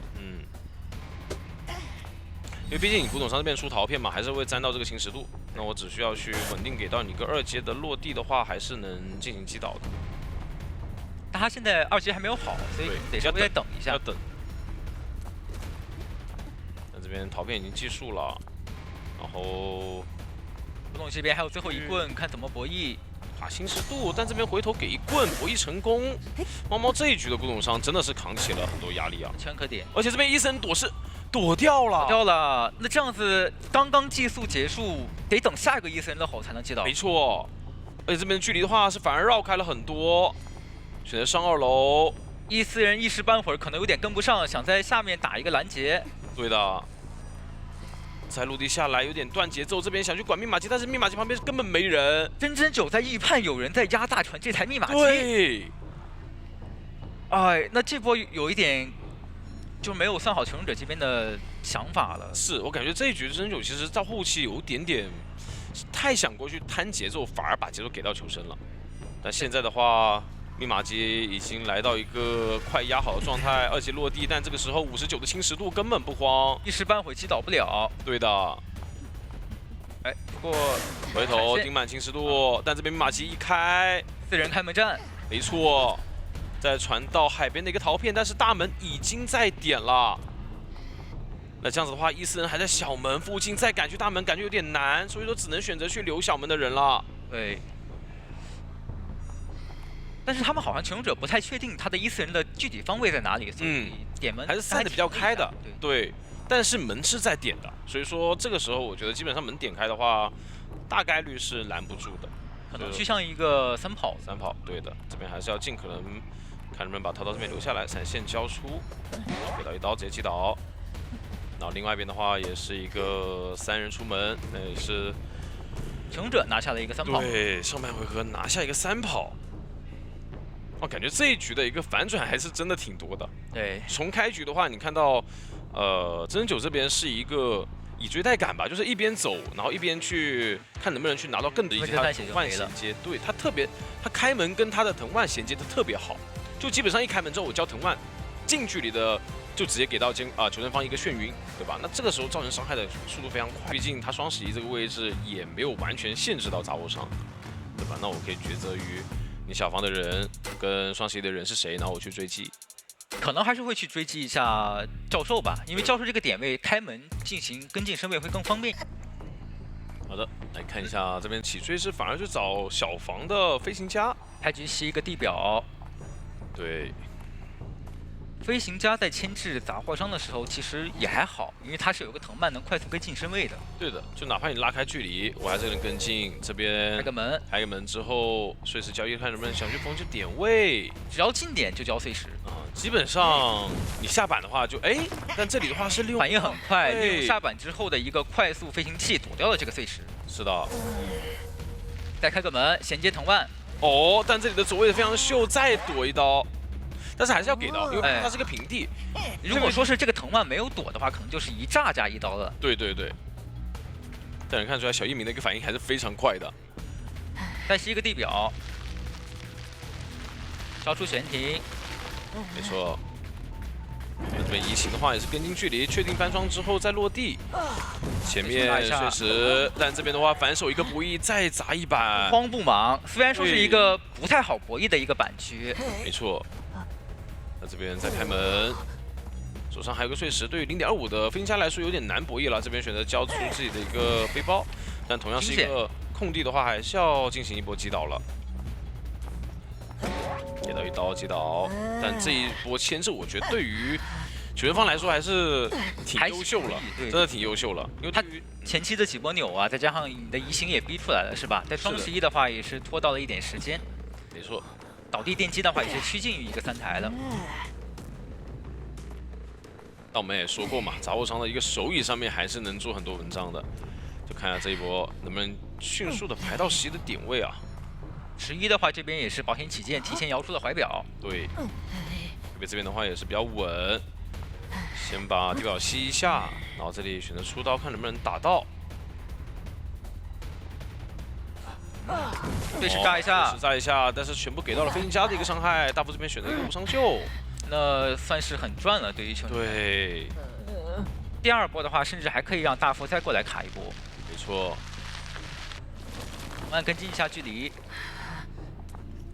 我觉得这一局对于求生者来说还是有一点机会，但可惜在于飞行家这边道具交完了嘛，你可能在后期的一个牵制上面能做的机会点还是比较少了。需要进行一波，就是大副把他自己的电机开完了之后，再过来救人，没错，扛刀，然后才有机会打一个4人砍背战。现在看到大副这边已经开了，然后佩佩这边也意识到，但同样其实你开密码机的位置我是能提前得知的。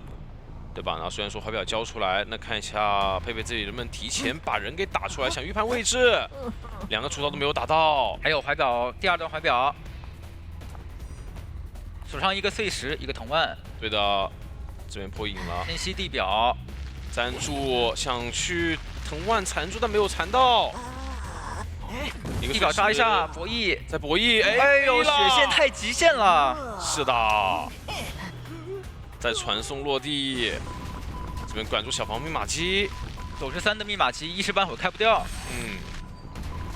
我们这边是没有缠到人，所以说再选择平地追过去。一个重金之托，刀是比较快的，看一下能不能博弈到了，那还是成功命中的。那先第一时间拉走吧。对，然后派状态好的园丁过来给这台电机压力。因为现在的话也不着急嘛。对，大副那边也兴起。对，兴起了。毕竟你传送交了之后，对于求生方来说反而要稳着一点。啊，外围的话，兴起密码机这边保证有一个满状态的人可以进行救援的话，会对后期来说比较好。再吸一个中灵之托，这边藤丸再去想找星夜的位置，但距离好像不太够。那这样子头铁去追这边的教授的话，电机解开之后，看有没有机会直接牵制到开门战。对。电机是肯定够了，这边击倒亮起来。然后手上的话有飞轮，那星夜这边就在大门牵制吧，因为他有飞轮，再加上有鳞片，不要干扰到小门那边，让队友走小门就可以了。这个位置的话，哦呦，非常刁钻一个拐弯藤丸，还我掉了飞轮。对的。就这个熟练度，佩佩还是非常高的。不过是你的技能是还没有好嘛，所以说你肯定是拦截不到走小门了。就我觉得他去找教授，他也是想好了，说这一把就可能要走向保平的一个局势了，对吧？我们都说过，其实前期节奏如果说比较偏稳定的话，其实后期对于杂货商来说，控场上面就比较乏力。对。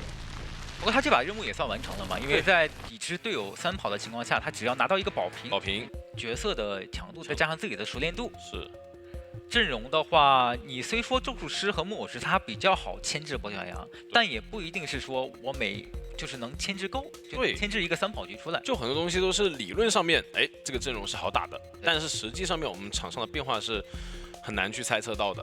包括还有一个气象学家，小房的话是跛脚羊选择。开局的话，可能也就是先改人，然后攒个愿力，找到你想追的那个求生者之后，然后再考虑快速击倒。对，就不着急。开局也是先往中场那个方向靠，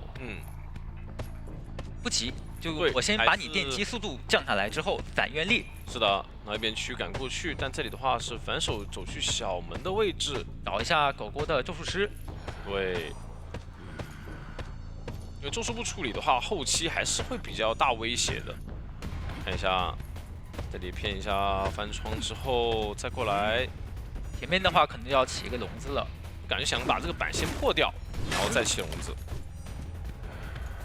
这起快点是没办法进交互点的。愿力攒的差不多了。博弈，交给小猴。但因为这个板被破掉的缘故，就交互点不太能进得去。对，他就是等你先下了这个板，那反正我再去交围龙，这样子稳定拿一刀。然后后手的话，等这个板子，我感觉也是要同样的一个想法，先交围龙。但是这波没有到，咒术师只能再补上一个笼子。对。但这一圈下来，我有飞轮的空间。不过这边狗狗是有点预判说你跛脚羊会钻过来，然后提前钻回来了之后，发现跛脚羊他并没有钻过去。是，这样子的话比较中规中矩吧，我觉得，毕竟围龙的话也是交了3个，那密码机进度我们也看到是2台半的一个节奏。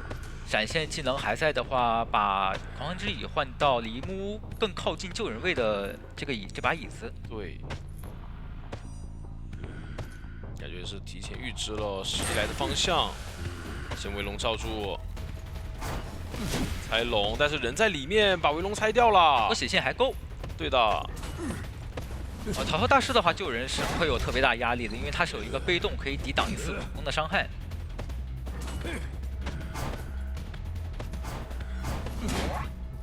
有一点迷失方向，再走一个8字。这边的话，猴是非常多的，感觉这个围龙是没有办法背掉了伤害。那下个龙的话，愿力得等一下，然后考虑用闪现才能击倒的。对，因为前面的话又进一个新的交互点了。这边再来回博弈，一个月龙过来，但把交互点交进去了。没有个大猴，感觉是有交了一层小猴，觉得自己能进板。那这样子的话，闪现是会被闪现击倒了。但我觉得其实咒师是赚的。对，这一波逼闪现，我并且是牵制足够的时间情况下，我逼了闪现。那对于后期来说，再救我一波，我3层猴是有一定的操控键。对，而且你看他现在还是有一个大猴的，就意味着说我下移之后还有36。没错，这边的话再去换一波位置，这样子给到自己的一个淘汰进度会比较慢一些。看一下。这波是让气象学家来进行一波救援。对，但这边想打一手陶大师，感觉还是没错，这样子的话会影响到整个密码机的一个进度，然后这边气象也没办法陪跑了，只能选择交一个强风之后再回去补密码机。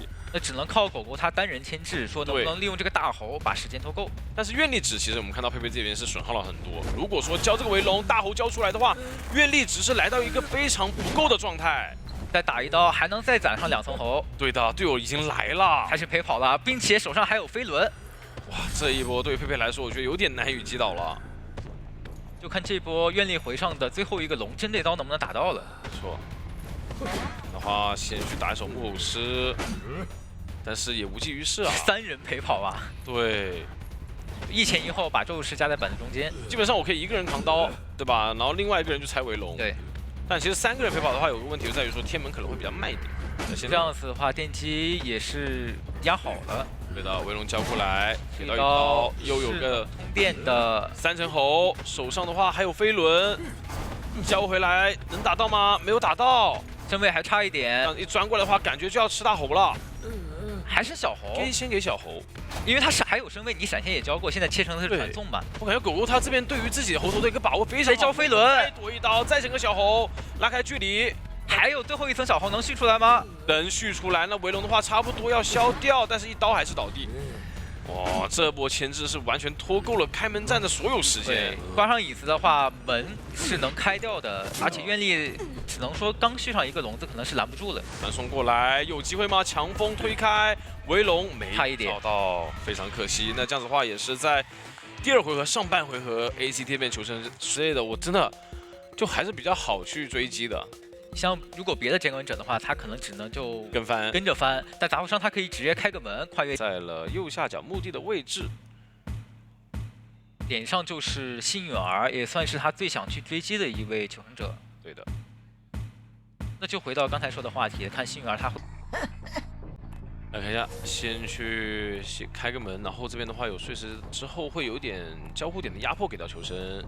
并没有选择去吸个地表，是想攒个碎石，再吸个地表。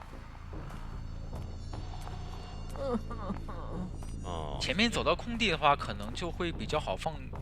对的，因为他走的是小房外侧。对，包括这边开门的话也是有机会能快速贴近身位的。对。许愿了一个护腕。开门藤蔓，但是藤蔓的话是把藤蔓距离给弥补掉了。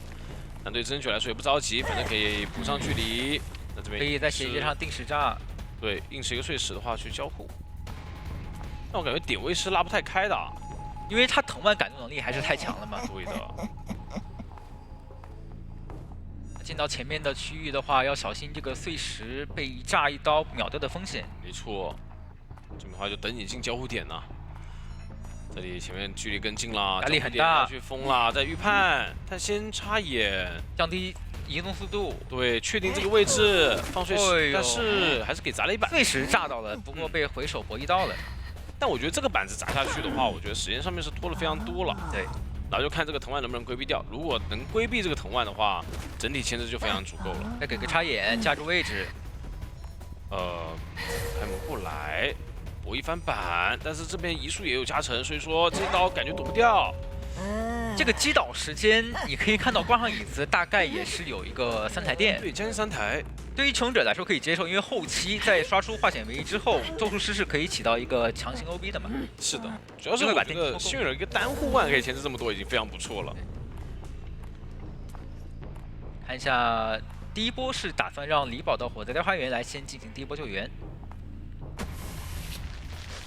哦呦，一个藤蔓是直接不过这个碎石没有炸到，有点可惜。对对，它毕竟它是还是弹出来了，有个加速在。来卡个时间，就有压力很大，还是扛住压力了。对，极限卡完救下来幸运儿。这样的话，前面还是没什么牵制空间。就蹭个气囊，直接带离就是这台电吧。对，墓地这边。封一下墓地的电机。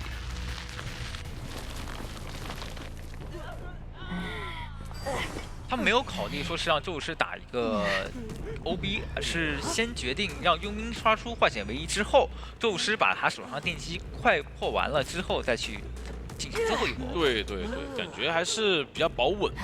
因为这一波的话，它是就像我们刚才说的，它可以利用到像类似于囚徒，或者说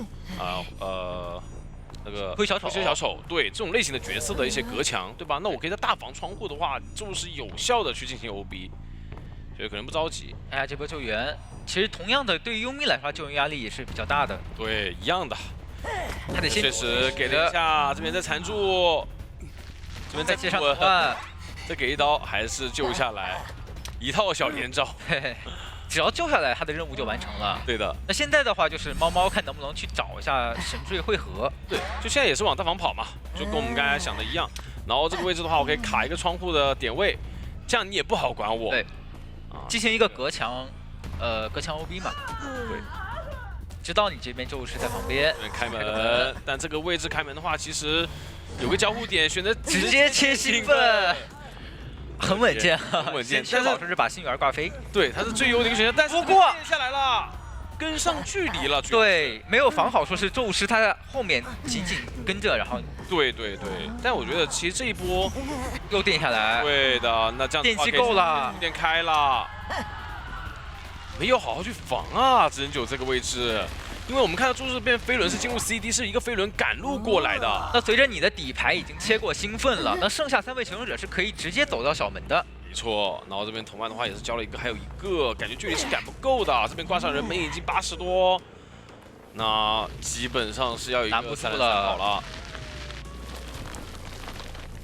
那可以说是 T1战队就成功把他的第1局的大分优势又带到了在选择3连那个地方的求生者，他在面临歌剧员的时候要开局谨慎一点，不能特别大胆的破译，否则的话，那个地方是打歌剧最薄弱的一个地段。对，或者说我不选呢，对吧？对，我可以选一个上踢的选项，上踢的选择。那我这边的话就让你去摇摆左边还是右边去追击了。如果说真的选小门废墟这个位置，你看到枯丑是站好了，这个位置的话也比较危险。选在了木屋这个区域。对的。其实脸上不管说是故意小，好，来看这边是起追，直接找废墟。拉队员发出单挑邀请。对，因为毕竟拉队员还是比较好克制到，但我们也聊过了，这样地图的话，拉队员可以利用自己的加速，看能不能进到大房的位置嘛。对，这边也是非常细节，等了一手回溯的影子，然后花球感觉前面是可以选择去交一手了，没有选择还是进板去博弈，不是那么急，因为他现在还有花球在手嘛。对，但这个地方交花球的话，只能回到废墟，并且这个短板博弈的话有刀啦。感觉这样拿刀很快呀，对，感觉还是得急一下，因为这个点位的话，我觉得进大房，而且前面板区是被踩掉了。嗯，那看一下最后一段花球，交出，找一下故意小丑的帮助。对的，我们下板，这里交火箭的话，距离拉不太开。对，因为隐喻衔接的跳点太过于顺畅了。对的，还是比较，哎，这里断了一个隐喻。那距离就可以拉开一些，但首先闪现的话也在了嘛，还是有斩杀现在的，还是得想办法再进行一波陪跑的。对，不能让苏打这边闪现交的那么舒服。对的，回溯过来，手上的话，故意小丑的火箭已经快好了 ，CD 能扛到这一刀吗？这刀想扛没扛到，那要不要选择 OB 一手呢？交火箭了，对 ，OB 一下，拖点时间。是交火箭，对，还是打到针对。还想再摊一刀故意小丑的状态，是的，飞轮逼出来回去挂，这边还特意回头防了一下，看又来去交一个火箭。那这边的话往踢墙的位置挂，对于苏打来说感觉是有一波手椅机会啊。再加上他闪现在手嘛，如果说能在外侧提前用闪现开出一刀，回溯到椅子旁边，对的，这个椅子真的是整张地图最难救的一张椅子了。但好在大家都有位移，所以还是能贴近距离的。这边拦了11刀，前面的影子消失，能稳定把人救下来。对，但是这边的话没有化险为夷，还想再用火箭陪跑拉断距离。对，哎，因为拿着手电筒的星女儿过来想干扰一下隐喻。但这个陪跑的话，代价就在于密码机的进度是会慢很多的。对。那打星女儿的话，这边就趁这个插刀时间，看能不能再干扰一下追击。没错。好，现在也是帮苦丑去叠这个神。现在有个问题啊，就主要是你闪现还在，他可以先击倒苦丑，然后再去追你拉队员，对啊，你跑远的。是的，就你现在的话，你反而是，我觉得给到了苏打很大的机会点啊。这边虽然有一点生距，但拉进大房的话，还是有个持续追击空间，但是好像不打算追了。是，那这波如果说是换挂酷意小丑的话，就没有办法再继续追拉队员了。而且是比较赚的。为什么？因为现在的话有个幸运儿在，幸运儿有个接傀儡，那拉队员是有一个上调状态，这边的话被打断回溯，有刀，感觉能救下来，打椅子啊！我的天哪！那非常可惜啊，这一波输赢感觉是直接扼杀掉比赛的。对，就差一点吧。如果说这波没有编到椅子，救不下来，那可能就是一个多抓局了。现在的话还不好说，看一下把人挂上，那边拉队员调好状态，还能再过来交个化险为夷。然后整体外围的密码机的话，进度来看是不太够的，还需要去修一修。因为多修了一台，他们是开了4台，对，4台，最后3台开了4台密码机。毕竟后期的话陪跑嘛，还是干扰到密码机的一个进度的。好消息是这边你的技能交过了，那这波陪跑它就有更大的概率能扛到刀。没错。吃到交花球，然后给上激励，这样子会有一段牵制的空间。哦，他们是打算利用这个化险为夷的时间，快速叠到25层激励。对，然后拖过密码机。那外围的话，但是有一台67的还没动。不过只要能给拉队员扛到刀，这个激励是稳定能叠上的。对的，看一下，还要叠到差1层，差1层啊！我的天哪，这个感觉好像是激励打了有点小失误。是的。那就肯定不够了，对吧？那朝着保平的方向去发展。但是这一局要知道，他们还是付出了很大代价的。唯一回光返照的苦役小手飞了，剩下的3个都有可能都有可能成为伏笔。你开门战不管谁在手里，都是没有办法逃脱科技员的。对。这边的话耳鸣有，但是想往大门那边排到人。看一下回溯过来有耳鸣了，但是另外一边调状态这边是一个娃娃的卡尔明，看能不能发现了。这个娃娃效果很好啊，拖到那边拉队员和病患把状态能拨好。对。然后星焰那边也是在梯子墙，然后摸出来自己的信号枪。那现在再往前走的话，是正在调整状态的病患和拉队员，不过状态能打好，都调好了。发球躲一刀，这边的话病患是没有飞轮的，但是利用加速也是规避到了一个板区。会有一个换血刀。现在还是尽量避免说是能不要被起到上瘾节奏就不要被起到上瘾。想交闪现。那这边闪现击倒了之后没办法，感觉只能强开了。对。然后这个位置是往大门去挂，要往地下室那边挂。他想打一波冰你就那这样直接通电的话，应该就不会挂地下室的。然后这个位置看能不能追上星焰的幸运儿。小门是狗狗拉队员已经要破开了。在幸运儿这把有个信号枪，这把枪的博弈很关键啊，并且还有飞轮的。对的，过来不躲吗？飞轮直接交枪。那这个距离的话，基本上追不上了。对，然后拉队员再给上加力，对，激励可以用这个加速，然后冲到小门。是的，是完成一个平局。没错。就我觉得对于苏打来说，任务完成，对吧？其实这一局真的是求救下来，我能自保的情况下，我交枪自保的情况下，我又能保到心里有高的牵制，对吧？就整体来看，我觉得整个阵容是相辅相成的。那包括接选择完成的话，也是空军在小房。那小王废墟的话是针灸喧嚣。好，来看一下这里起追的话也是找空军，但一个远程狙击，远程2个双重惊喜都是没有给到球啊，因为他一个反走是往右边走了，并没有有没有找到这里，是不是有点丢失视野了？但是他应该清楚人就在木屋背面。对，插个眼找个位置。双重惊喜好了，隔墙去放，给到1颗球。前面的话再给一颗，那可能要考虑交枪了。因为哇，差一点，就差一点。他是考虑已经要躲了，但是就是露头的那一刻有点早了。是的，露头就秒啊。那这样子的话，进到大房，空间很足，前面的交互点有一个高地差还不太好上双重惊喜。手上飞轮也好了，那前面的话，我觉得可以看抬手，要不要选择交一下飞轮？但可惜没有躲掉。但这边新力士帮忙下了一个板子，吃到1个球。想预判他的一个翻窗。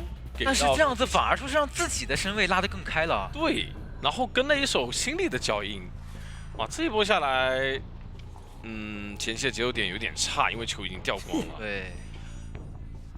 然后毕竟你窥者暴露的话，对于前锋来说后期有超空间。这边的话再上一个双重惊喜，给到一个爆弹。那前面的话压一下这个追击，狩猎起了。但这个位置还是得等下个双重惊喜才能拿到存在感。但是外面马机已经将近4台了呀，这个是全数修的，这也是修的太舒服了。对呀，这个想扭一下没扭掉。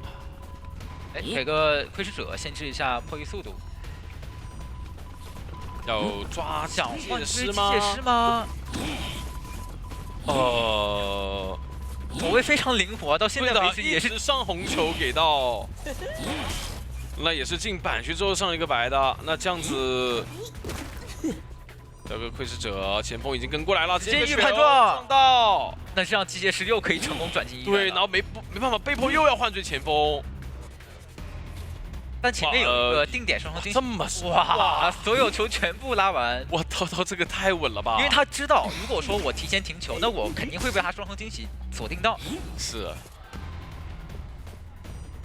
绕场先步已经用过了但是还是能上了一颗。开出2阶，尽量倒离地下室。对。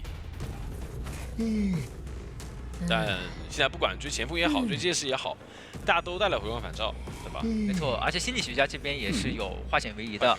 没错。已经提前过来了。主要是不是还压不到遗产啊？看一下，大门好像不是遗产。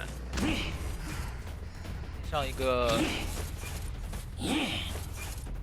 还有双重惊喜的第2段，这波他只用稳稳吃一刀把人抓下来就可以了。对，就现在我就给你1刀伤害，然后救下来，因为双重惊喜没有好嘛。对。前锋的话往雕像那边拖一个挂椅时间其实就可以了。因为这一手的话，他只需要拖到雕像那边，让队友比较近距离的人救他，然后这边的话大门也能贴让出来。